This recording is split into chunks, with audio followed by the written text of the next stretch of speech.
This one was an interesting question for me to answer, because when I think of, and I'm sure you guys were looking and dissecting this throughout the whole conference, but really, what is the American dream and whose American dream are we trying to help? And I'm thinking of it through, my lens is always education.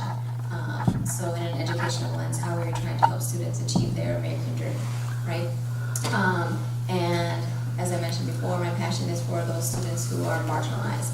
So, because they are, right, those are my populations. That is me as a student. I was marginalized. Still am, right, because there's still hierarchies, there's still power at play, right? You still have oppressed people, whatever.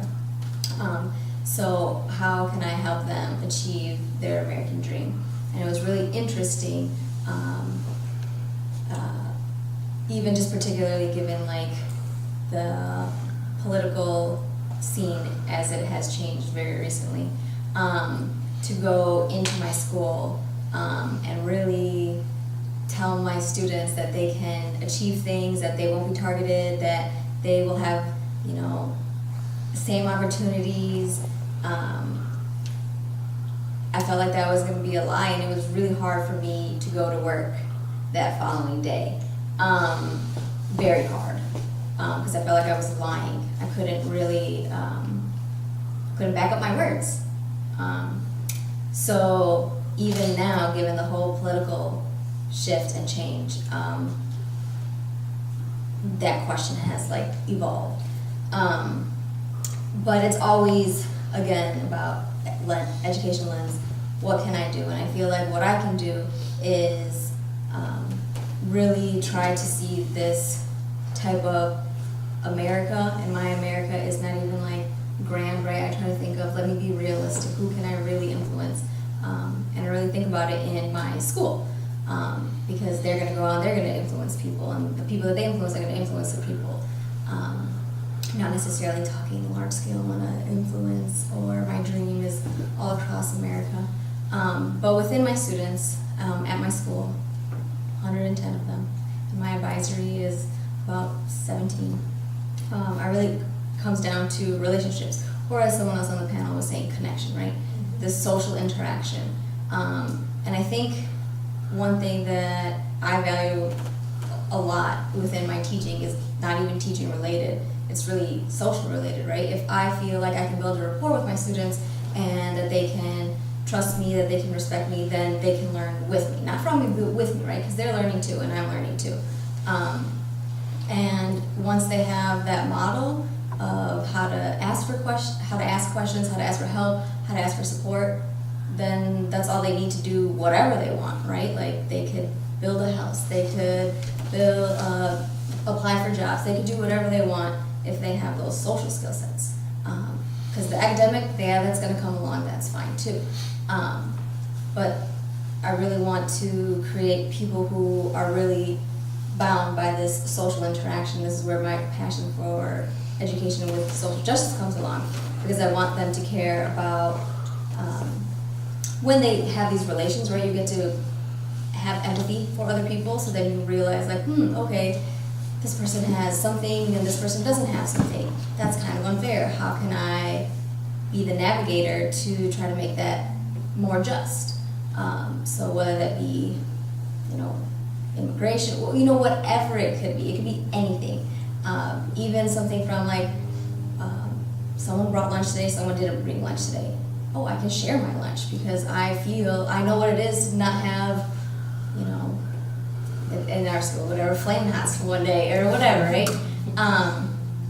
But that's the type of dream that I would want within my community that I can influence, right? I want students who are advocates for themselves, advocates for others, because they understand, because they can empathize, and they realize that they can do it, and they don't need someone to dictate it to them or force them to do some type of change. That really comes with internal, and that would be the American dream that I can see, and that would be still viable given whatever political context. It might be harder, but they can still do it. So that's how I can stick behind my words, and that's the kind of dream that I would want for in my field of education for this American dream. The questions, Vincent? Sorry, the question? Later, afterwards. Okay. Yeah, I was, about the American dream itself, I was thinking that, you know, I don't think anyone came here thinking that that still has this kind of just positive, idealistic vision of the American dream. But I don't want to go into anything negative, so I was just thinking now of a story when I was young. I think I must have been 7 years old. I was walking the dog with my mom, and this was in France. And in France, there's like certain neighborhoods where you actually have to aim your foot to get away from dog shit. And my mom is the kind of person who's really considerate, so she would have her little plastic bag and she would, you know, pick up the shit. And it's a little bit like this, you know, these sheep that think that they're dogs and all that. I just kind of looked at people looking at us and I just felt ashamed, you know. So I said, Mommy, don't tell me, just like everybody else. And you know, just the kind of this kind of thing that we all say, this rhetoric, like, yeah, everybody else does it, you know, what's it going to change? And my mom just answered me. She just said, you know, it doesn't matter really, but even if one person sees it, and that person then thinks it's a good idea, and then will do the same, then, you know, someone else is going to see that person, and it can continue. So I think I really try to think in this kind of snowball effect, but the positive side. And I think everything that I'm trying to do now is in that sense.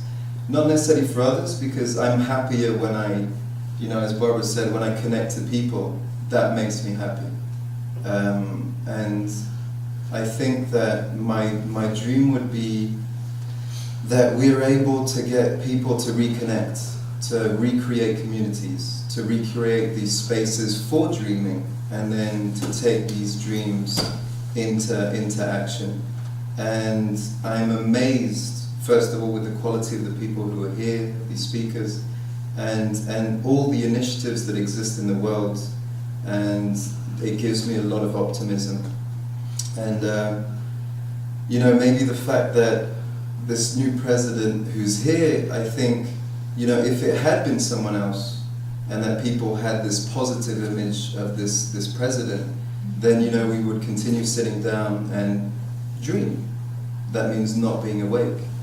But I think it's also stirring a lot of things, and people want to get together, want to act, want, you know, to improve whatever's going on. So for me, it's really this kind of decentralization of power, decision making, you know, taking our destiny into our own hands.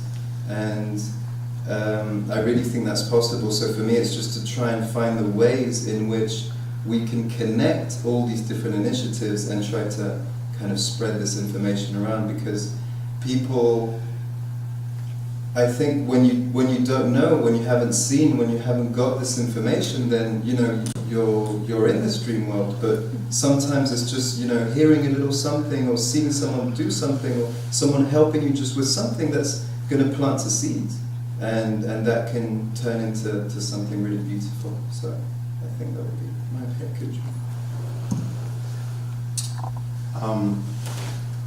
I guess, you know, my dream for America would start with going back to my rites of passage that I went through with Dr. Mensah, where he said that if you wanted to find the answers to something, always look to nature. And, you know, when I was listening to the different conversations that was going on, that made me remember that. And I remember he had us watching a movie and watching how a waterfall starts, and it starts with one drop of water. And that has stuck with me. And I say that because the one thing that I'm trying to discipline myself in doing, so that I can maybe teach others with the restorative justice and that kind of stuff, is the key word, I think, is understanding. And understanding is when you can sit and not agree with someone, but yet and still sit and listen to them without formulating within your own mind how you're going to respond to their response. You just have to honestly listen. And I give this case in point. I told you I grew up in 53206, and I saw a lot of things, and one of the most traumatic things that I remember seeing is coming home from school and seeing what was left of my father, who had been murdered during an armed robbery in his liquor store, and it was a chalk line with a big bloody mass of near his head and that kind of stuff, and his hat, his straw hat that he wore. And so you fast forward to 2012, that happened in 1976, and you fast forward to 2012, where through restorative justice and through a whole bunch of other things that helped prepare me for it, I sat down and spoke with one of the 3 individuals who was involved with the murder. And we talked for 2.5 hours. I sat and listened to him, and and I say that, and I have to qualify that, you know, I don't want people to think that that was a kumbaya moment where we're going to sit down and I'm going to invite him over and we're going to have cake and bread and we're going to go off into the sunset and live happily ever after. That's never going to happen.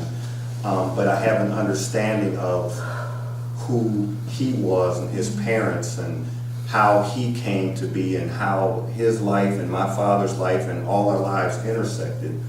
And the one thing that I learned from that process was that it was more than me, because I was the one walking around angry. But then as I went through this journey to prepare to meet this man, I realized how many other people were affected by the death of my father, his sisters, his brothers, his mother, his friends. And so it humbled me to just sit and listen to people. And I don't think that, and I think my dream for America is that don't dismiss the fact that people are a different color or have a different gait or have a different sexual preference. That's all okay. That doesn't matter. Don't act like you don't see that, but don't judge that.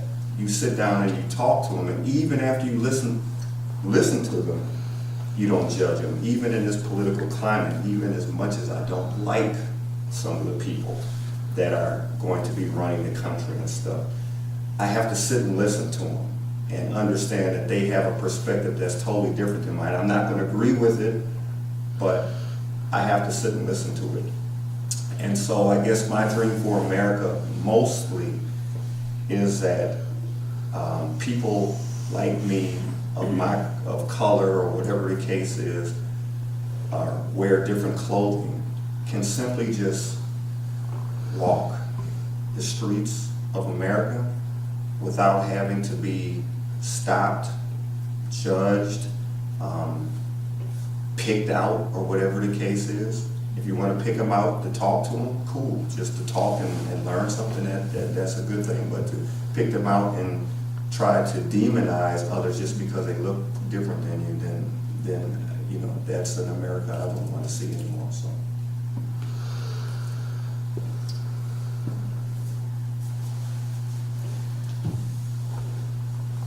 So where did it go?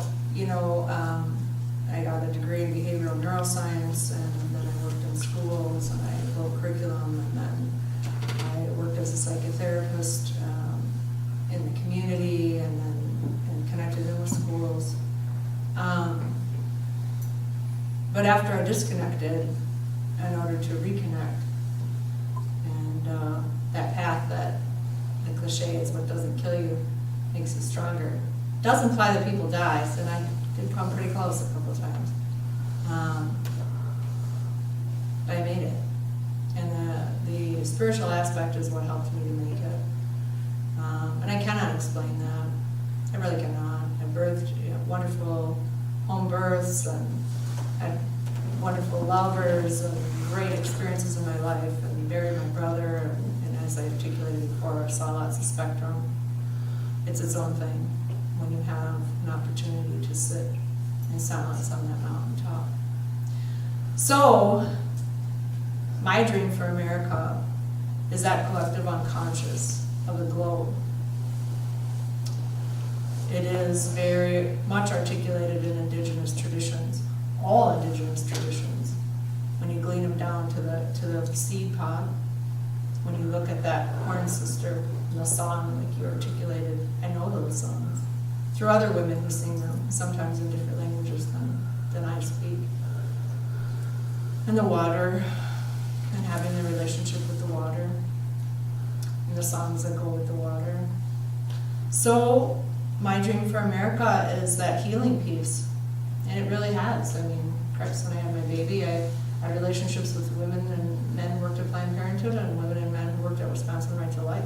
I just really wanted to help young people who were pregnant. So it really isn't about who comes into ceremony for me. It isn't really about who I'm pouring water for. It isn't really about what medicine I'm pulling out. It isn't really about what bird or what animal or what element or anything.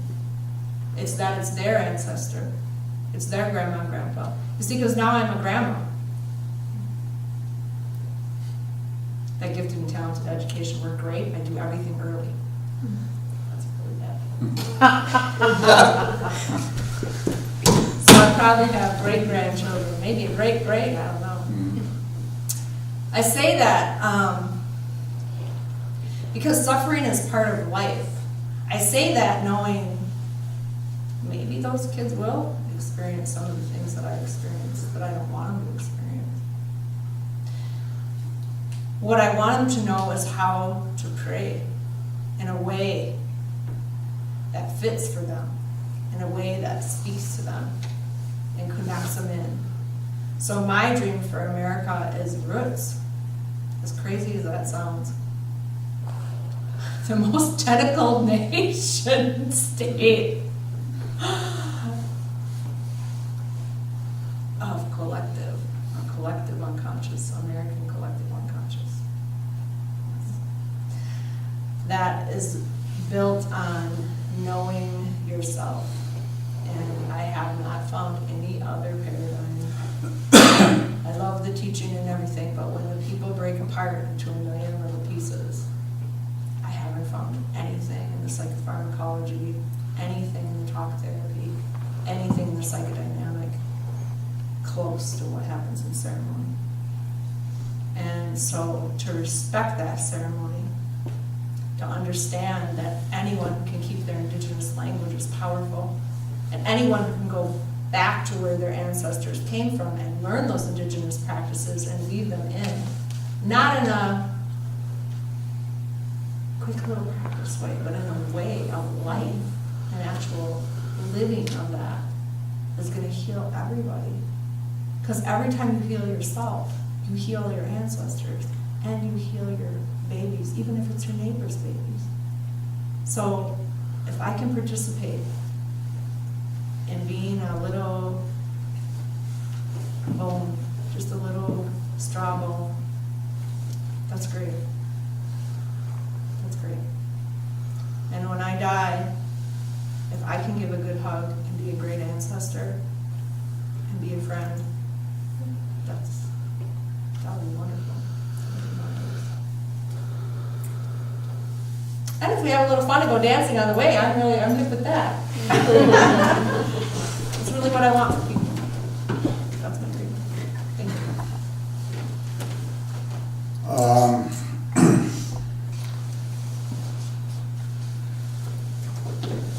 Long time ago, the economy was perfect. These guys in black suits, they came to my chief and they said, how can we fix the economy?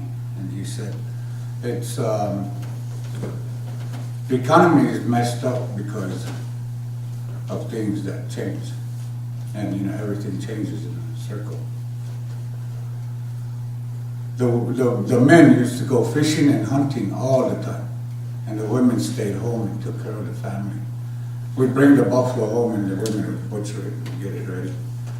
And they would cook and take care of the children and nurture the children. and everybody was a relative. When we say we are all related, we mean that we're related to everything. All the two-legged, the four-legged, the winged people, the trees, the grass, the insects, everything. And some little kid came up to me and said, how are we related? I have my dad and mom and all their family over there, and you got all yours over there on the reservation. How are we related? I said, we're all related because we're all formed by a seed and a egg. How everything is. You get a seed, you put it in the ground, and a tree grows. And this is Mother Earth, and that's how that grows. So, economy now is different. The men stay home and take care of the children, and the women go work.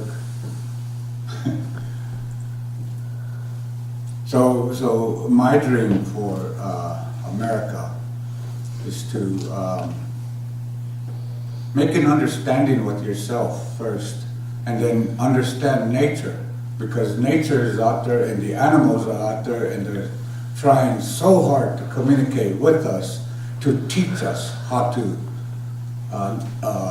live in this world. For example, if you watch a dog, before that dog lays down, you see him spin in a circle. He makes a circle and then he lays down.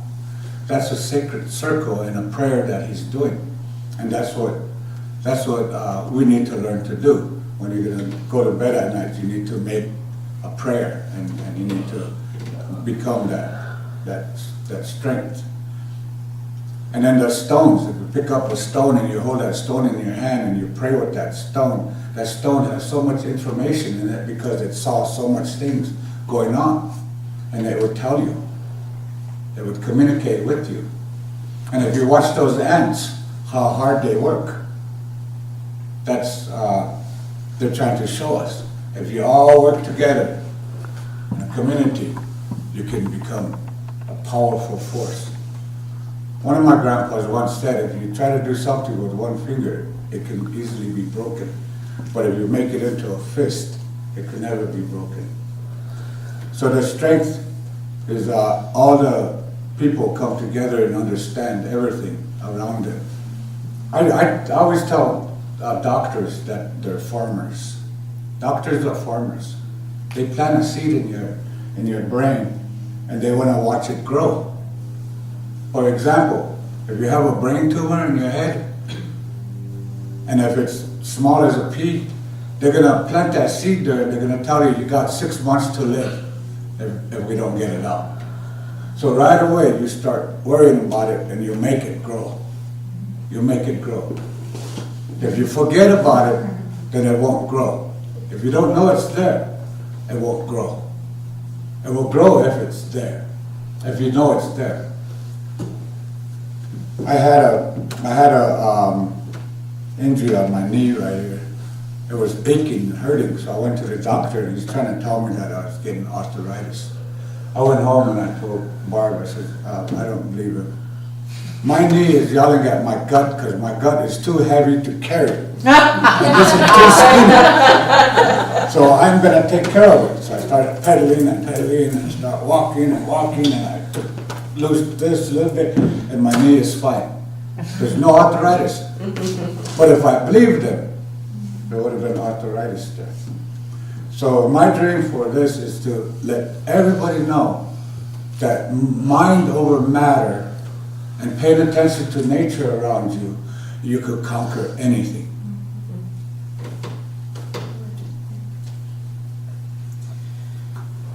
So I told you guys I grew up in Puerto Rico, right? That's where all my family is. So I'm in Milwaukee, I have a handful of friends, but I don't have my family here. I talk to them on the phone every day. And so often, or they come here and they visit me, and usually the comments are like, see, if in Puerto Rico people did this the same way, things wouldn't be the way they are. Or if people cleaned up after themselves, our streets would be cleaner. And it makes me so mad, because my dad especially, he's always just pointing out how things here are better than they are at home. And so I think his American dream, his concept of it being right in Puerto Rico is for things to look like they're here. And I don't understand what he thinks is working here that doesn't work there.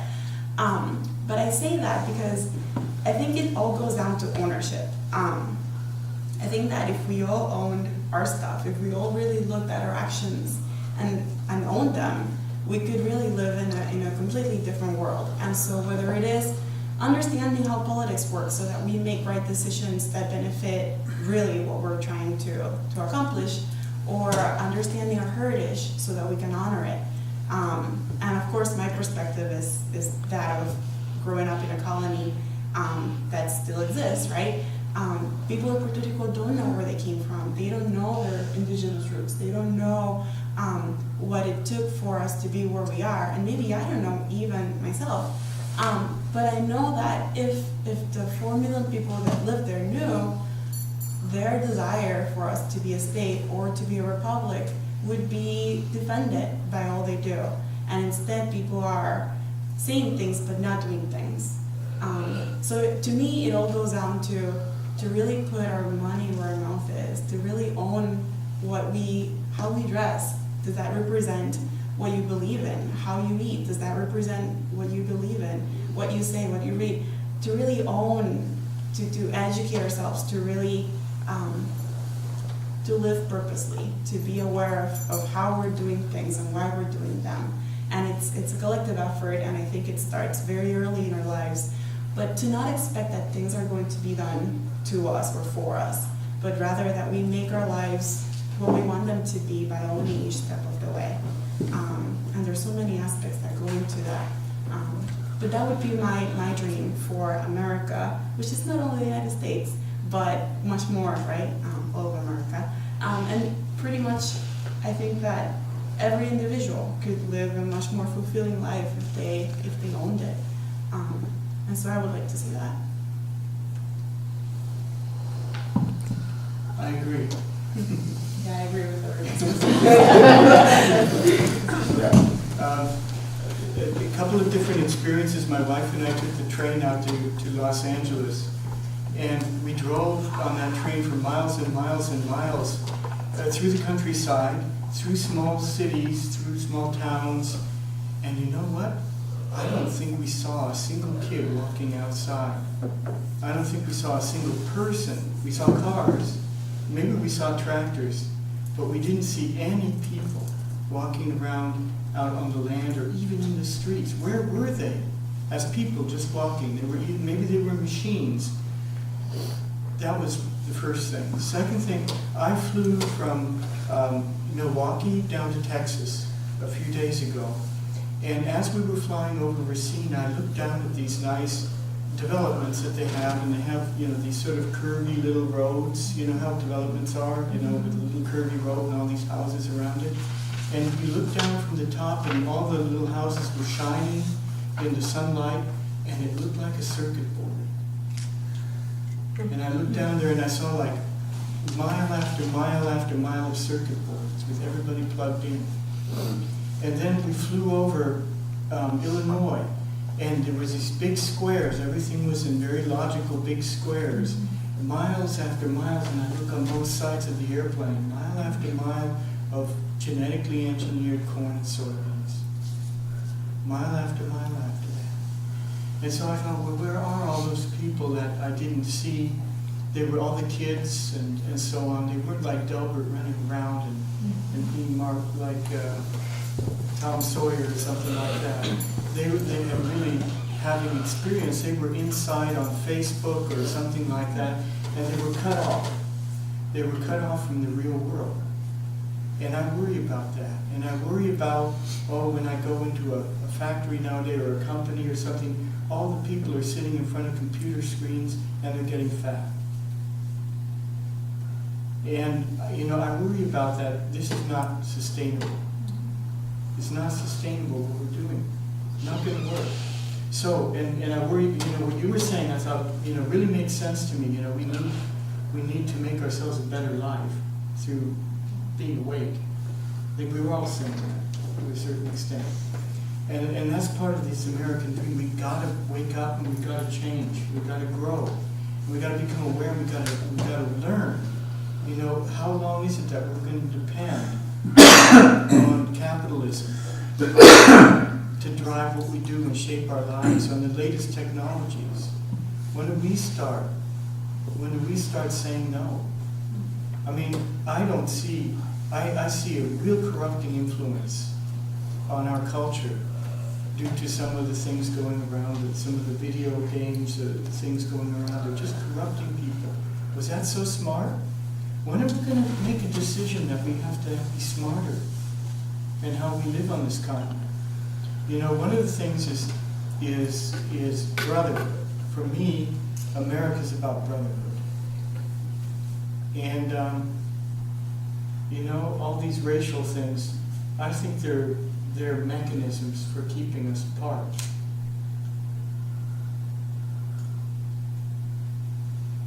And I think that's got to change.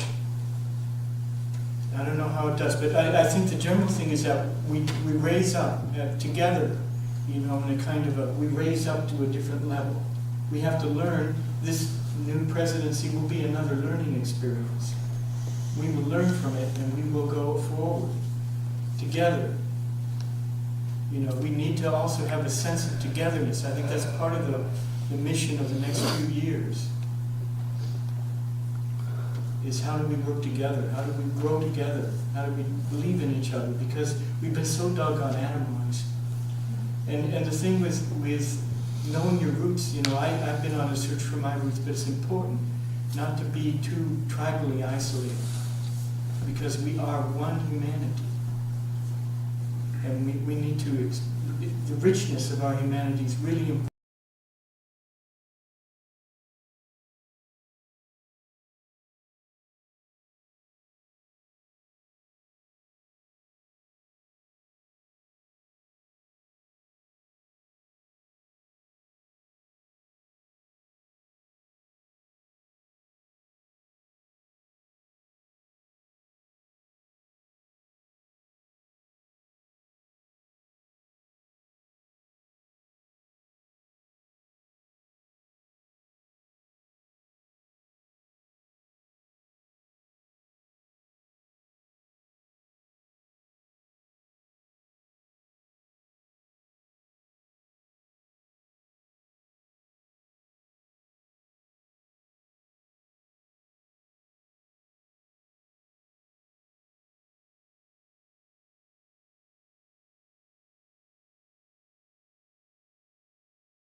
you're in this dream world, but sometimes it's just, you know, hearing a little something or seeing someone do something or someone helping you just with something that's going to plant a seed, and that can turn into something really beautiful. So I think that would be my pick.